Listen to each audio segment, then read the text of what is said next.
everyone, and thank you for joining me for Roofing Contractors Best of Success podcast show. I'm Jill Bloom, group publisher of Roofing Contractor, Walls and Ceilings, Roofing Supply Pro, and Building Enclosure.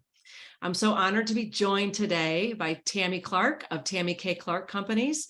Tammy, thank you so much for joining me. Hi, Jill. It's great to be with you. Thanks for having me again. Most definitely. It's great to talk about safety because, like you were saying, it always gets people in trouble.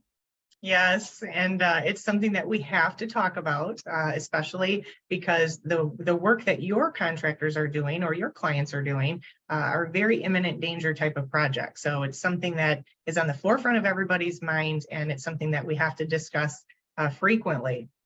Definitely. Well, before we get started, can you tell everybody a little bit about yourself? Sure. So I'm an occupational and environmental health and safety professional. I'm also an industrial hygienist. I have worked in the fields of health, safety, and compliance for over 20 years. A big portion of my clientele has been the construction industry. I work with a lot of roofing contractors, exteriors contractors, interiors. So I'm very well versed and familiar with all of the trade contractors who are your clients.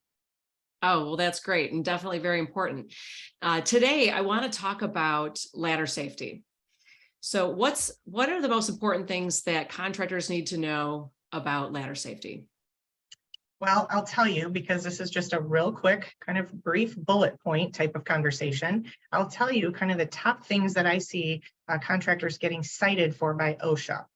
Number one is improper ladder setup. And it's very important that employees are trained on how to properly set up a ladder. We're talking about the proper ladder angle. How do they know the proper ladder angle? A lot of them use the fireman's approach, right? Stand with your back to the wall and put your arms out. That's not actually correct because OSHA will pull measurements on this.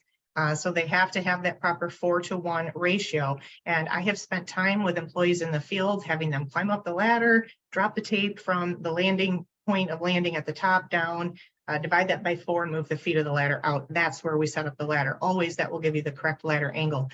OSHA is really good at spotting from a distance an improper ladder angle, whether that ladder is too steep or it's too shallow, either one. Sure. And you can pretty much eyeball that. And if there's questions, they will pull a tape on it. So that is something you should spend time teaching your employees, proper ladder setup.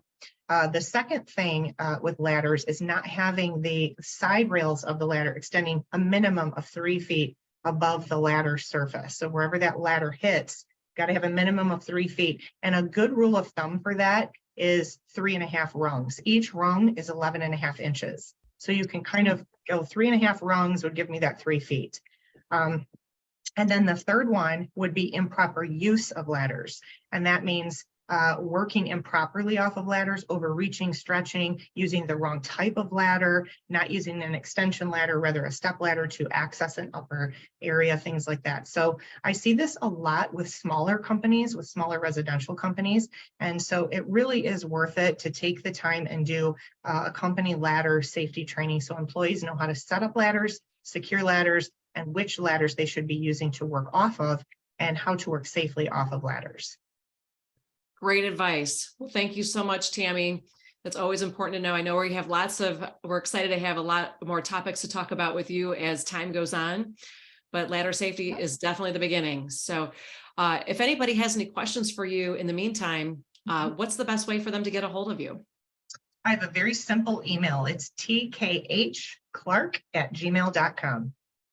Sounds great. Well, and if anybody has any questions for us, it's roofingcontractor.com, wconline.com, and buildingenclosureonline.com. And while you're there, make sure you sign up for all our free content, especially our e-news, our website, our podcasts and videos like we're doing today with Tammy. But most importantly, stay safe and healthy, and we can't wait to talk to you soon. Thanks again, Tammy. Thank you.